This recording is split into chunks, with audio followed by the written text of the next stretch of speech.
بُص، لو أنت بتسأل على الكرياتين عشان هدفك إن أنت تعمل ضخامة عضلية، فلازم تسأل نفسك سؤال: هل أنا أصلًا باستخدم الكرياتين فترة كافية عشان أشوف نتيجة كويسة والّا لأ؟ بمعنى إن أنت الكرياتين أصلًا مش supplement إن أنت ممكن مثلًا تستخدمه أسبوع، 2، 3 شهر وتوقّف، لأ، لو أنت عايز تستخدم كرياتين يبقى أنت لازم أولًا تبقى ضابط التمرين بتاعك كويس، ضابط الdiet بتاعك كويس، ضابط النوم بتاعك كويس، تمام، وعشان تشوف منه نتيجة لازم تلتزم عليه فترة طويلة جدًا.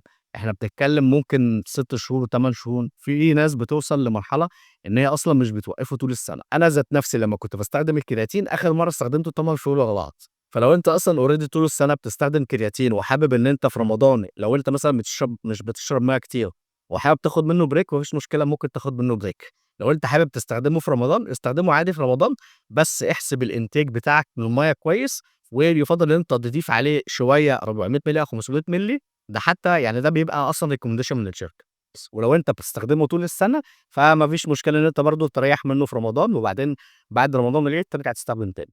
لو عجبك الفيديو ده ما تنساش تعمل follow ولايك وshare subscribe، ولو عندك أي سؤال ليّا سيبه لي في الcomments.